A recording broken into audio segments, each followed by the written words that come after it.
Welcome to Chapel Hill Maker. I'm Rachel and I love knitting and making here in beautiful Chapel Hill, North Carolina. I'm so happy you can join me for a quick WIP Wednesday check-in. Just want to catch you up on my projects that I'm currently working on and a couple things that are keeping my attention right now, and I'm gonna just jump right into it. If you want to keep the conversation going, you can find me also on Instagram and Ravelry as Chapel Hill Maker, and you found me here on YouTube as Chapel Hill Maker as well. If you're new, I'm so happy you could join me today, and if you've been here before, I'm so grateful that you could come back again. So today I am wearing my Garden cardigan by Anke Strickland, and it is a all over, I guess this is called a pointelle lace pattern. I knit this in Corrie worsted by Ula Lia, and the color is High Garden. And I knit this for Rhinebeck 2024, and one of my sweet friends bought a label. We all made them together, and I have a label that says this is my Rhinebeck sweater. And every time I pull it out and put it on, it's a good memory, and it was a really fun knit. I will say this yarn is a tiny bit scratchy for me, so when I wear it, I have to wear it with long sleeves, and you know, it's a cardigan, so I throw it on anyway. It's nice and warm, but I think I would, you know, again, if I used the yarn again, I wouldn't plan on it being next to skin. So yeah, so this is my Garden cardigan, Anke Strickland. Definitely recommend it. It's an integrated button band. So when you're, don't quote me. I'm pretty sure it's an integrated button band, so that when you're done, you're done. Yeah, I don't see a pickup in here. And I love that. So the first thing that I'm going to share is my Harvest Flower Sweater by Jessie Made Designs. And if you've been here along the road with me on this project, you know it has been my 2 steps forward, 1 step back project, and it has been pretty smooth sailing since I left you last time. Just to catch you up, I have now finished the body, or at least I think I have finished the body. And again, if you haven't been here before, I am emulating Edible Thoughts Makes. Stephanie did hers in cardigan form. And so I added 5 stitches in the middle for steeking, which means you cut your yarn up the center and convert it into a cardigan. And so what I have left now is I just picked up for one of the sleeves, and so I'll do the other sleeve. I'm a little concerned. I tried it on yesterday, and I'm a little concerned that it's too short for me. I had tried it on while I was doing the ribbing, and it looked good, and I even queried my kids, and one said it was too short, one said it was just right.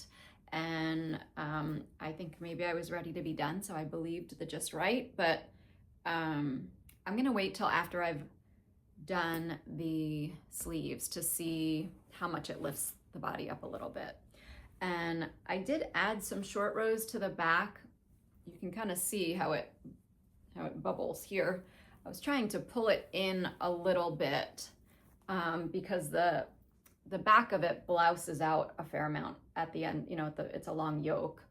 And so I added in, like, from here to here, just a few short rows to try to give it a little bit of extra length, and I can't decide how I feel about it. So, you know, again, 2 steps forward, 1 step back. I may block it after I finished the first sleeve or both sleeves and see how it behaves, see if it lays down nicely, and I might get a little more length out of it and call it good, and then I'll be ready to move on.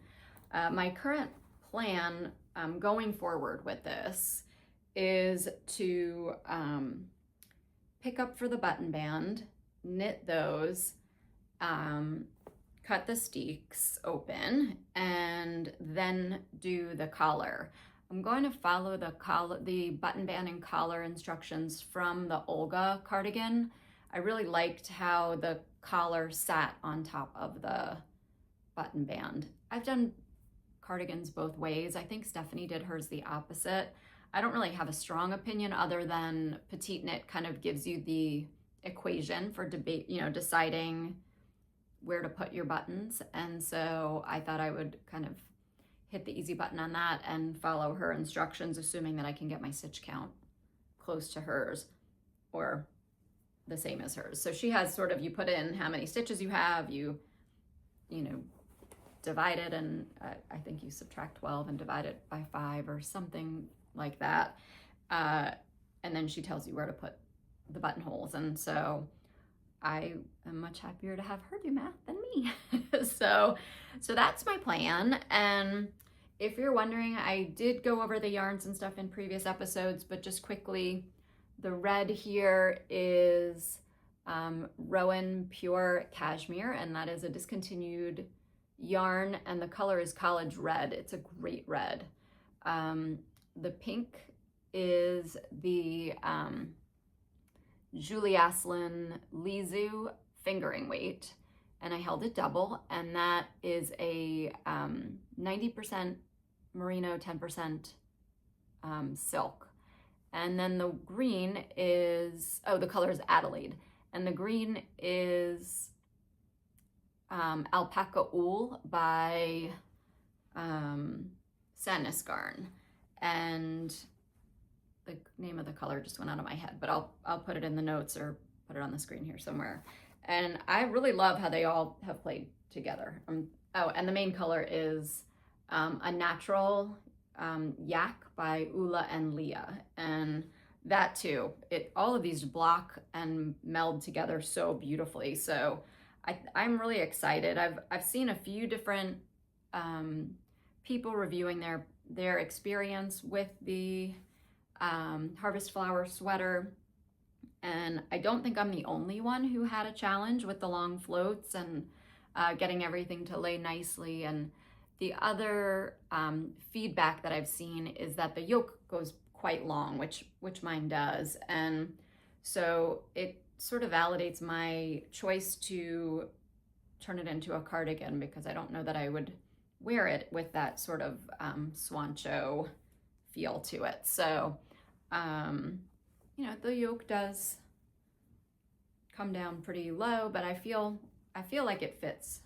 And I can put a picture here of me trying it on so you can see. And if you want to if you want to let me know what you think about the length, feel free.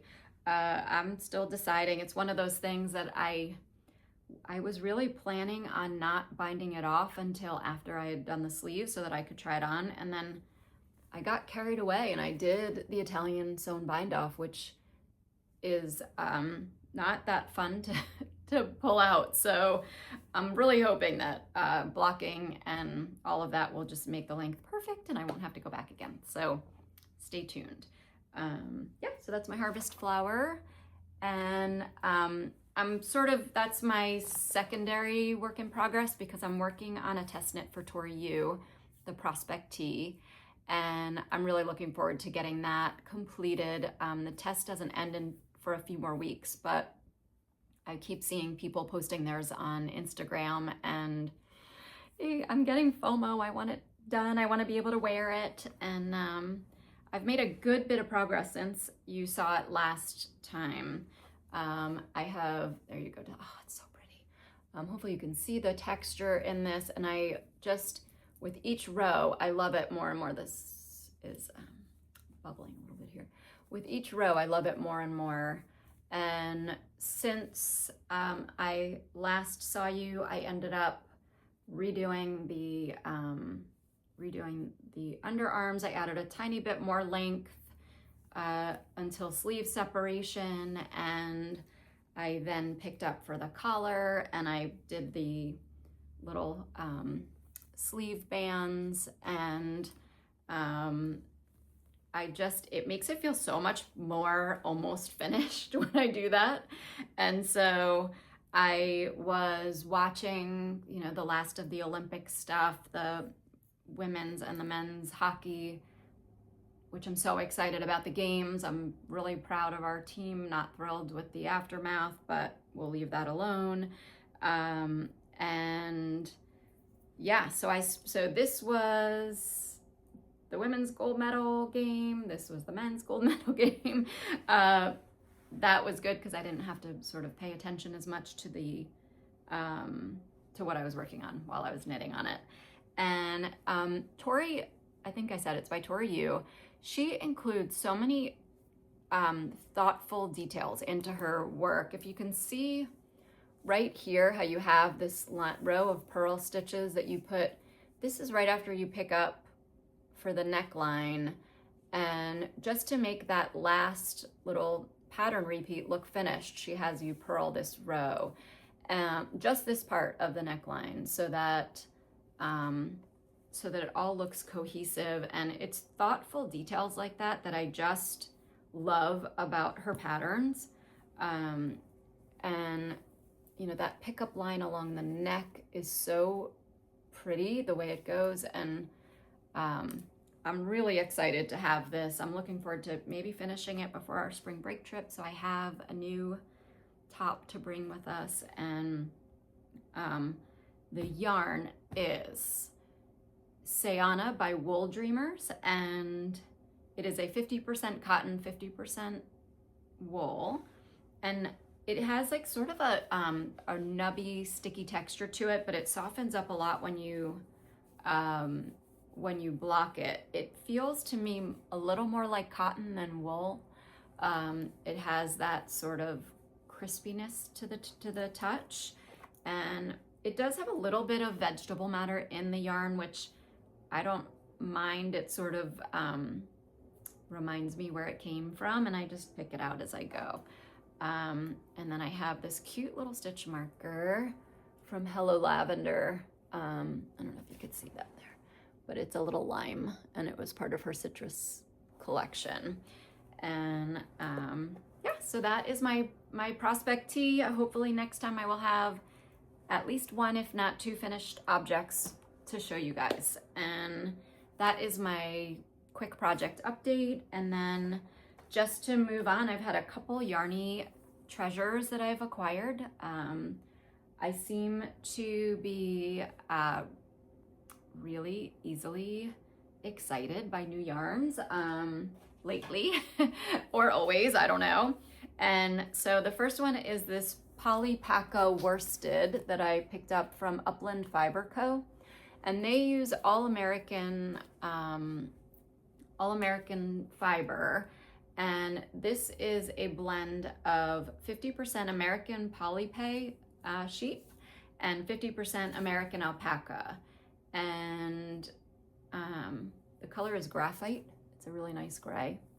And I think I'm gonna make a twin beanie for my husband out of this. And it feels like there's a good bit of lanolin in this. So I'm expecting it's gonna bloom a lot when it is blocked. But it's lovely, and I'm excited to work with it. It's my first yarn that I've purchased from Upland Fiber, and I'm looking forward to working with it. Next is, I couldn't help myself when I saw that Aimee came out with a new yarn called Comfort Silk Linen. And this is let me give you the breakdown, 50% merino wool, a 22.5 micron, that's really soft. The higher the micron count, the softer it is. 25% linen and 25% mulberry silk. And the cool thing about this, and the color I chose is Forget Me Not. The cool thing about this yarn is it's really, I mean, you can see like it's gonna have a ton of drape, and the silk gives it a really nice shine. And I don't know if maybe I can try to catch the light so you can see the shine to it. And the linen takes dye differently than the others, and so it gives you this really nice heathered look to it. So this is definitely going to grow up to be a t-shirt. I'm not sure which one yet, but I'm so excited to try that. And then a couple other non-yarny acquisitions, but will lead me into my Newscycle Avoidance, but the first one I want to show is my new Chapel Hill Maker sign. My husband made this for me. He has a laser cutter, and he took my logo and he made the sign for me. So I think that's gonna live right here, and my sheep are gonna move over right above my head. But I was so excited. We went to bed the other night and he said, oh, I gotta go check on something. And then I know he didn't come to bed until very late. And it turned out he was working on this. I found it when I came down in the morning. And so I'm excited to display that. And so now into active Newscycle Avoidance. And I think I'm late to the party, but my neighbor is teaching me how to play Mahjongg. And this is one of the Mahjongg cards that you can get. It's called the big card. I guess the American Mahjongg card is coming out at the end of March, so she said not to buy it yet. But if you guys have all been long-term Mahjongg players, any tips are welcome. I'm excited. It's fun to use my brain in a different way than I normally do, but it definitely feels a little bit overwhelming right now. So I have my second lesson this week, and it's been fun, and I've been practicing online, and I can put the link to the website that I've been using for that. And yeah, so it's fun to sort of, my only complaint about Mahjongg is that I can't knit while I'm playing Mahjongg. And so I feel like if that's my only complaint, then I'm probably doing okay. And then I just finished listening to the book Ghosts by Dolly Alderton, and it sounds like it's a mystery, scary book. And if you usually hear my book recs, they tend to be cozy type mysteries. This is not. It's a story about the people sort of that come in and out of your life, and that's her reference to ghosts. But it's about a early 30s woman who's just sort of trying to figure out what she wants out of life. And I listened to the audiobook, and it was really well narrated, and I thoroughly enjoyed it. So I don't want to give anything away. So that I'll give you my that was my top level overview, but I highly recommend it. It's funny and sweet, and I think relatable on, if you can't find one thing to relate to, you'll relate to, something else in her life. But yeah, so that's my active Newscycle Avoidance. And the last thing I have for you is a podcast recommendation.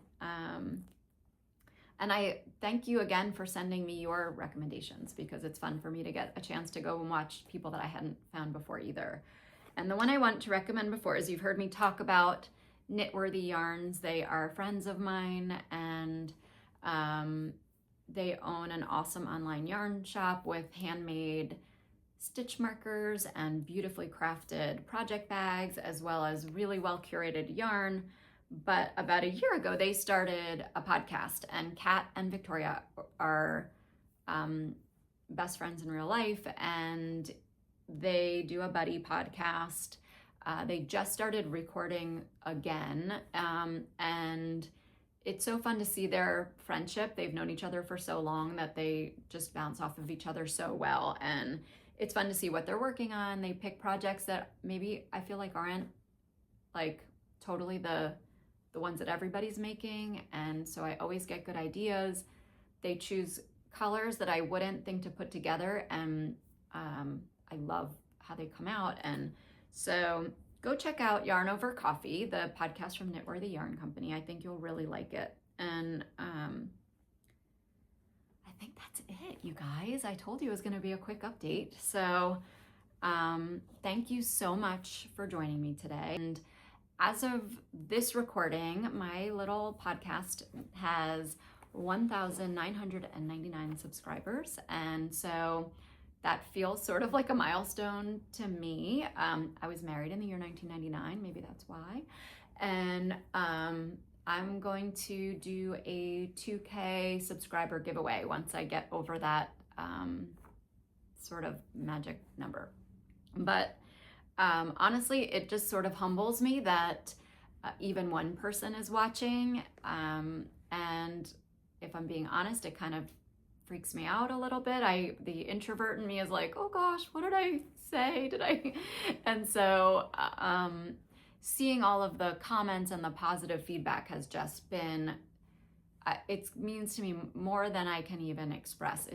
It genuinely fills me up, and it gives me so much inspiration and motivation, and I love it. So keep it up. So yeah, like I said, thank you again, liking, subscribing, commenting, sharing, all of the wonderful ings, and thank you for joining me today. I could see my kids groaning after I just said that.